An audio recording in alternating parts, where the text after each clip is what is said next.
So now, with the rate of poverty we have in this country, do you think it's a result of leadership or the citizens are not doing what they need for?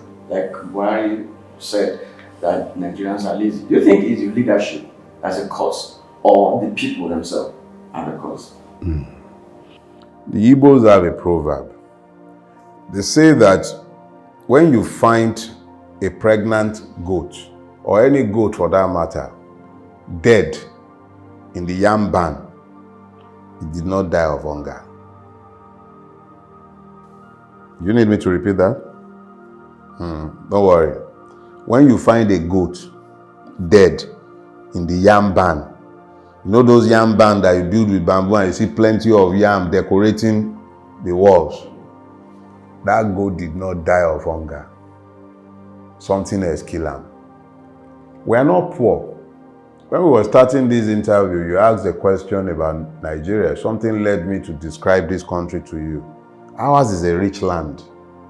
Our soils are good enough to produce everything we need to eat, drink, anything we want for sustenance and good lives.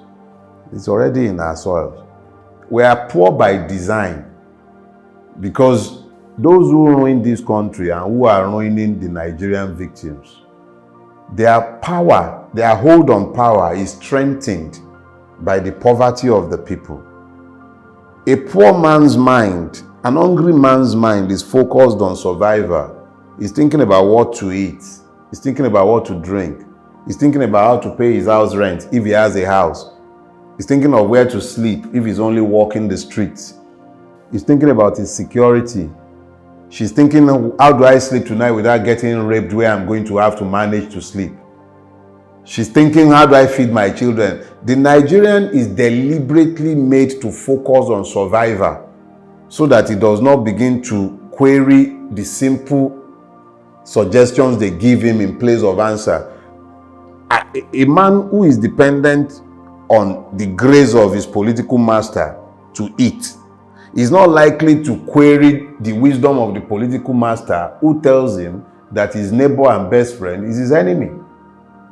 So you find that the Nigerian state deliberately weaponized poverty against its people. Even if you look at the palliative system, it gives you an idea of the weaponization of poverty that is endemic in Nigeria. You're going around, you'll be seeing several videos of palliatives being shared. Nigerians reduced to animals.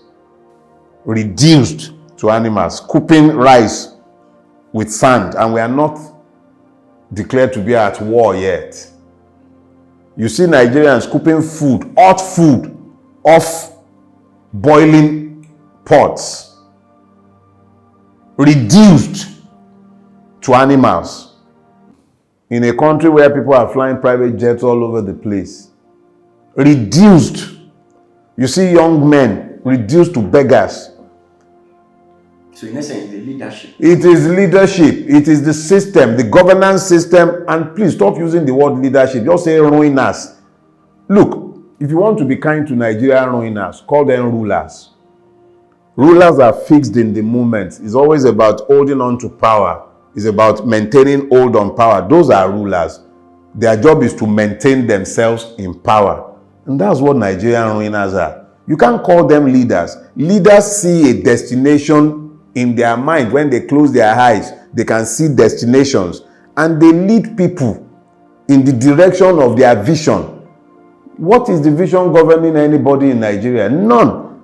We're sitting down conceiving of a new road project, and by the time you are done conceiving, you find that even the concept is already outdated and obsolete. You are building rail lines that are only fit for the 1960s and 1950s. You are building them in the 2020s. Everywhere else in the world, when they are conceiving rail lines, they are thinking of something futuristic that will take you from point A to point B in record time, and then they crow about it. The complete lack of vision, the lack of ambition that governs Nigeria is there for everybody to see. In fact, it's even a good thing that you mentioned it. In Do Not Die in Their War, there is a chapter there, I Removed the Lion Cub. If you read that chapter, you will find the story I told of Obasanjo Presidential Library, where Obasanjo was gifted a lion cub, and he built an enclosure for the lion. So a lion is being kept in an enclosure that cannot or should not even be the space to hold a dog. And that lion cannot even be taken for walks.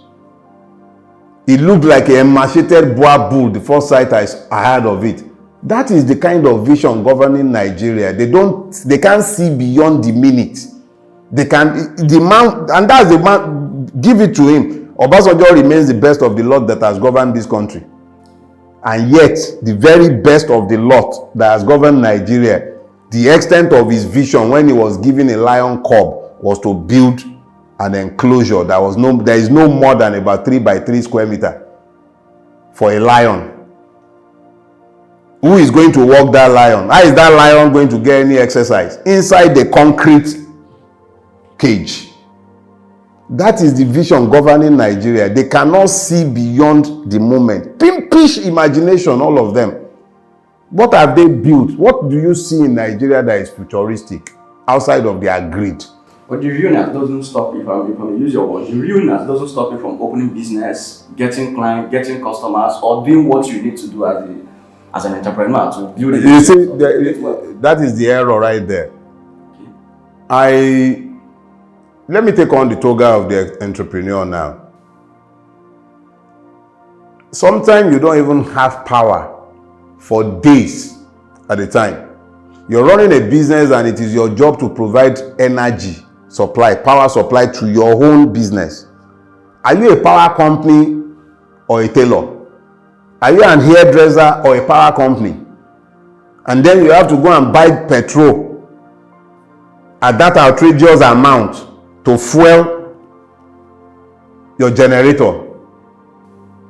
Am I a power company? Is that not part of what the government should do? I have Megad permanently. Look, the failure of governance, when I tell you that the poverty is systemic and is deliberate, it sounds highfalutin. We are supposed to be a capitalist country, or are we communist? We are capitalists. What is the meaning of capitalism? It means that capital is present in the place. You have access to credit. Where is the access to credit in Nigeria? There is no Nigerian bank today that can offer you a loan for less than 20-something percent. What business are you going to do at 20-something percent that you can pay the bank? What business? What are you going to do unless you are trading? Since when did trading become a productive part of our economy? How many people can you employ in a trading business? Manufacturing is the backbone of any economy. You have to have a manufacturing base. Even if it's an agric economy base, you will still have to find a way to work in there. Where is the capital? Where is power? Where are the infrastructures? Where are they? But in the same system, we have those that made it, that created wealth. What kind of wealth are they creating? Gambling? Bet Niger? Screw Niger? Gamble Niger? Successful entrepreneurs. Like which one? Like Dangote, monopolists. Who create monopolists like the one that they were busy, with his new refinery, very beautiful refinery, churning out millions of barrels of petrol every day. Buhari went and commissioned it, and we were afflicted by life proceedings for hours on end on the day in question. We are a nation of liars. They have created rent seekers who make money from the putrefied system. They erect toll gates based on monopolies. So they make money, and then you're pointing at them as though that is available to everybody else. Look, young people have been reduced to gamblers, prostitutes, Uber drivers. You know how many graduates are driving Uber in Lagos and everywhere else? Because it's about the only way they can become self-employed without being dependent on the system for their livelihood. The easiest way to become self-employed in Lagos is to be able to buy a Corolla. So you buy a Corolla and you become a Uber driver. And then you have to start dealing with the madness of the Nigerian police and all the multiple checkpoints that the state has created to fleece you even more. If it was so nice, if the opportunities were so available, why would everybody be running away? The best and brightest of this country are running every day. They are not migrating, they are fleeing. I was coming to that. So fleeing, do you